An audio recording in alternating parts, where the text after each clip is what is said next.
Hey there, subscribe to my channel, and also press this bell icon so you never miss any new updates, cause whenever we upload new video you will get a notification on your phone. Section 1. In this section you are going to hear a conversation. Before you listen, please look at questions 1 to 10.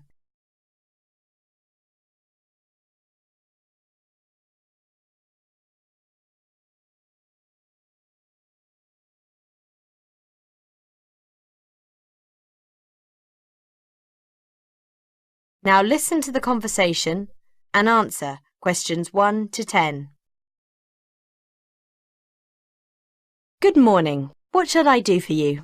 Good morning. Are you the agency for house renting? That's right. Are you interested in… Yes. So, let me take a record and get some details right now. Thank you. What name is it, sir? Frank Anderson. Frankanderson,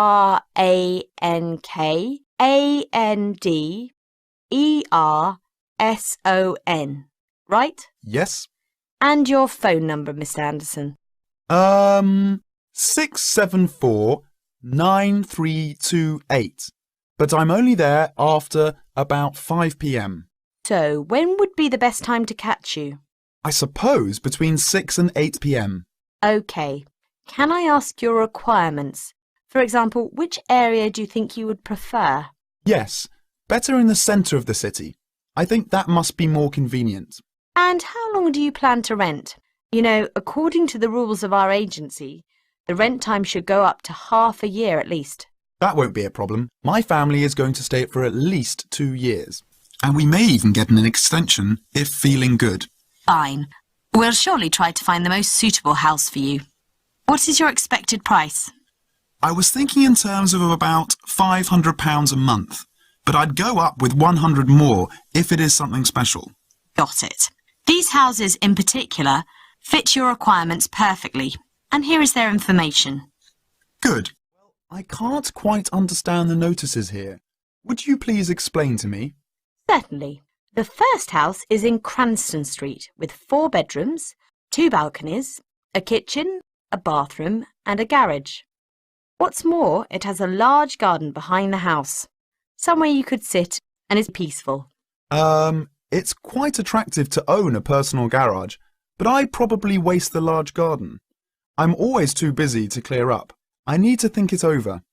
No problem. Let's move on to the next one. We still have more choices. This one lies on Beasley Road with 3 bedrooms, 2 balconies, a kitchen and a bathroom. Oh no, I'm sorry, there is no bathroom. Well, how is the environment? I need relatively quiet living conditions. Is it close to the main road? I'm afraid yes. It may be a bit noisy. Then what about this one on the same road with the above? This one may be more favourable for you. It belongs to a quiet community and includes a whole set of house facilities. 3 bedrooms, 1 balcony, a kitchen, a bathroom, and, the special is, a study. Sounds terrific. I am interested in it. How much is it? Let me have a look. See, £620 each month. But since you would stay for 2 years, we can have a discount and may reduce it to £605. Is it a good price for you? Well, I need to talk with my family.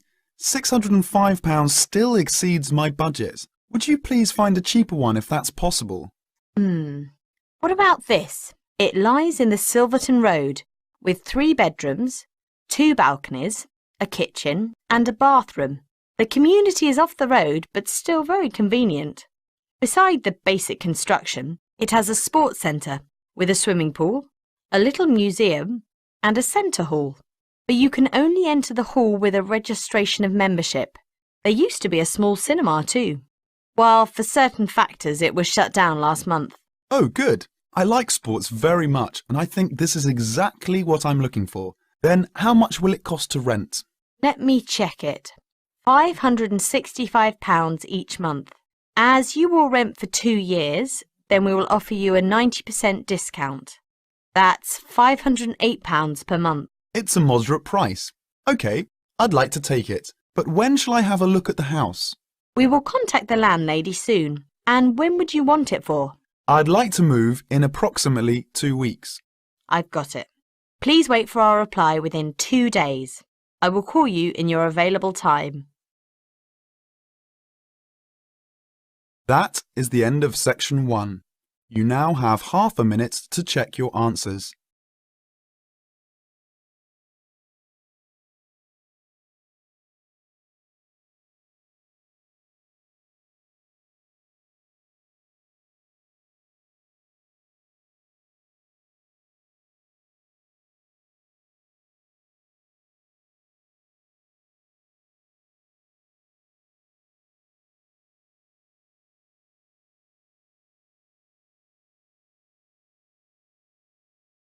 Now turn to section 2.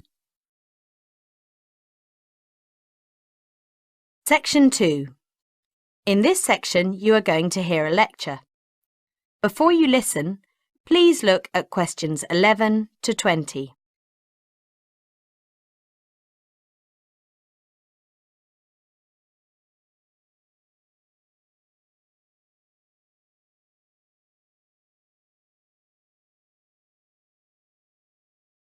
Now listen to the lecture and answer questions 11 to 20. Welcome to National Library Services. We have many resources that are in 3 main places: the Self-Access Language Centre, the Library and the Micro-Computer Lab. I'll start with the Self-Access Language Centre. It is across the aisle directly opposite the section of the Micro-Computer Lab, next to the library. Go through the door at the far end of the library to reach the lab. In the Self-Access Language Centre, we can get both audio and video materials and extensive playback equipments. There are 7 audio and 10 video playback facilities. We also have a mini video lab where we can record our own responses to exercises on the tapes. There are 3 computer terminals for call materials fitted with headphones so as not to disturb other users. This applies also to the 3 television receivers, which are tuned in to receive satellite broadcasts in French, German, Italian, Spanish, and English. There are 6 headphone sockets and headsets with each satellite television receiver, but they are very popular at news times. Times of news broadcasts from each of the 5 countries are given on the desk between the televisions. There is always someone in the centre for advice on both technical matters and on choosing the most suitable materials for your study. You may, of course, bring your own materials to the Language Learning Centre, but no materials may be taken away. They must all be used and retained in the centre.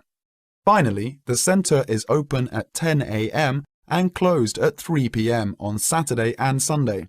The library has 2 main parts, one for books and the other for periodicals and journals.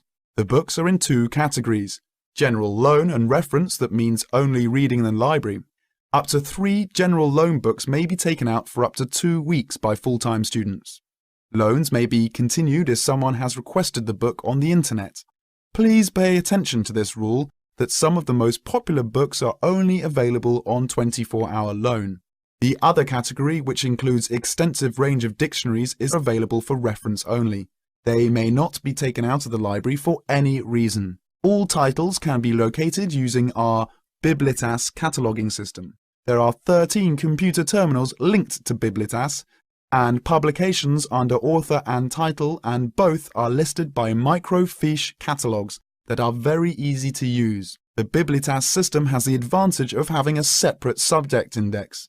Now, for a description of Self-Access Learning Centre, I advise you to listen to the pre-recorded cassette on the machines over there. Well, everyone, my name's Helen Paris. I'll take you to go to the 3rd part, Microlab, and tell you something about how to use it. So come on and turn left to the middle. Now, here is the Microlab, as we call it. It is fitted with 28 standalone terminals, 32 PCs and 3 Macs. If you are a member of the library, you may borrow call discs in any of the 5 foreign languages. You may also borrow a range of word processing and desktop publishing packages. All discs are, of course, strictly for use in the Microlab only. There is always a queue to get to the terminals towards the end of term. Come in and get to know how to use the terminals early in the term and use them on a regular basis, on the first and third Tuesday of each month, and are free to full-time college students. I hope to see you there. Now, any questions? That is the end of section 2. You now have half a minute to check your answers.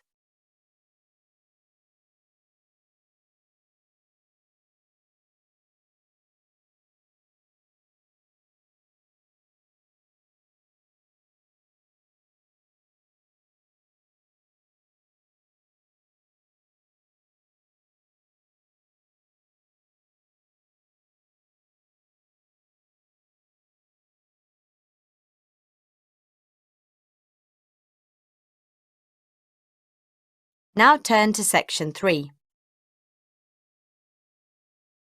Section 3. In this section, you are going to hear a conversation. Before you listen, please look at questions 21 to 30.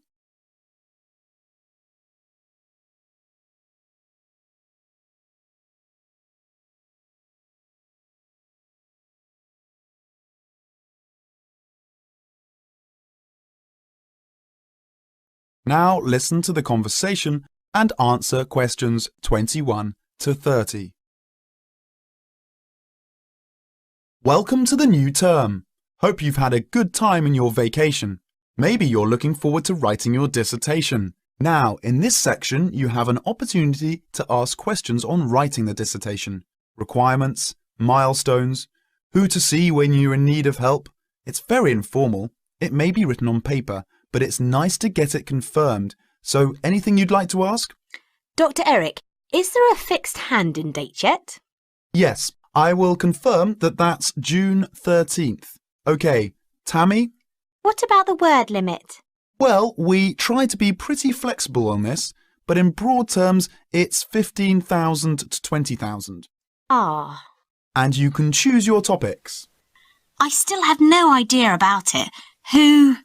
Well, you should see your course tutor to agree on your final title, and you should also be aware that there's a special program running on research methods for anyone who wants some extra help on that. Can I just check the deadlines for everything?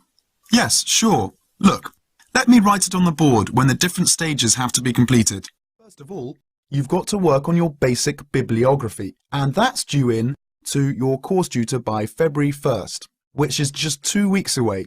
So you'd better confirm it. Shall we have our own draft plan by then? No, your draft plan is due on February the 13th, which is 2 weeks later, so that should give you plenty of time. And when do we have to be doing the research?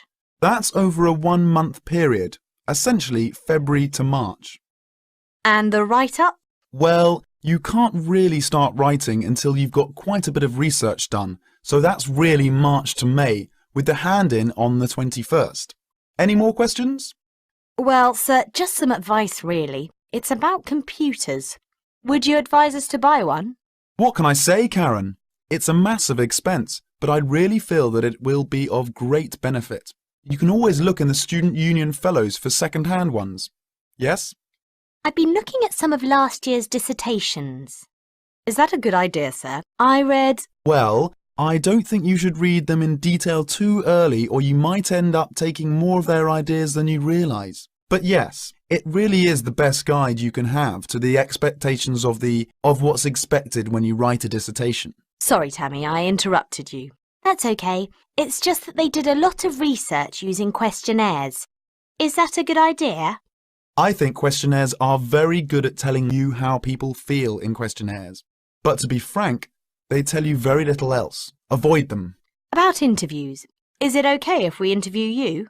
The tutors? I don't see why not. They don't have any special contribution to make, but you can, if you want. There's a whole section on this issue in the research guide. I'm afraid it's slightly out of date, and you're probably better talking to the tutors on the research methods course, but you might find it useful to start there.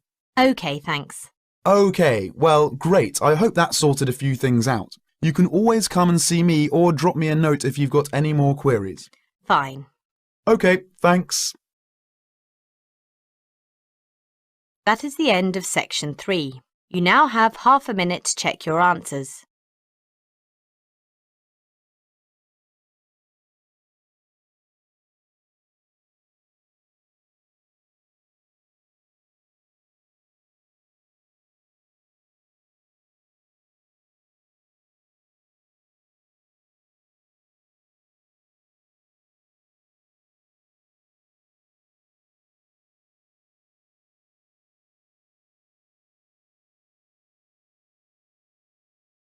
Now turn to Section 4.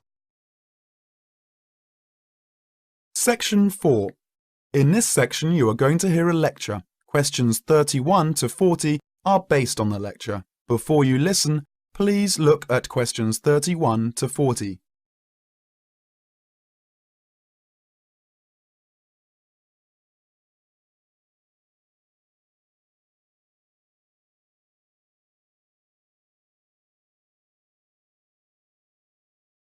Now listen to the lecture and answer questions 31 to 40. Good afternoon, everyone. I'm Margaret Sales. I'm a journalist who specialises in travel. Some of you may read the travel section of the newspaper, so you know the kind of articles I write. Anyway, I'm not here to tell you about my job. I've been invited here by the Astoria Tourism Bureau to tell you about travel to Astoria. Now, as I'm sure most of you know, Astoria is a rather large island located 1,100 kilometres from New Zealand. That's 1,100 kilometres in a northeast direction, I should say. As you can see on the map here, it's about 25% larger than New Zealand, and it has quite a different shape. While New Zealand is long and thin, Astoria has the shape of a rectangle. Some people would say almost a square. Now, I guess none of you here have been to Astoria yet, so let me give you some description. Most of the people live in the northern part of the island. This part of the island is warmer than the southern part, but it wouldn't be fair to say that the southern half is cold. In fact, the whole island is close enough to the equator so that no matter how far south you go, you wouldn't even need a jumper to keep warm. There are 4 provinces in Astoria. Each has its own unique features and, in fact, one of them speaks a different language. The northwest quarter of the country is the province of Hornchurch. The capital of the country, which is called New Birmingham, is located in Hornchurch. That's where the first English settlers came in the year 1756. New Birmingham is Astoria's largest city and the centre of its industry. And it's the culture of this part of the island that attracts so many tourists to Hornchurch. The culture is a strange mix of Old English and Polynesian. New Birmingham is where you'll most likely enter the country, if you're going by air, because it has the busiest airport. Hornchurch's population is 2.5 million. The second largest province, in terms of population, is New Devon. It's got 500,000 people fewer than Hornchurch. New Devon takes up the northeast quarter of the country. Now, if you're the type of person who likes the beach, this is the best part of the island. The beaches are absolutely beautiful here, and they go on for miles. There are beach resorts all along the coast on this part of the island, and no matter how much money you want to spend on your holiday, there are beach resorts that will suit your budget in New Devon.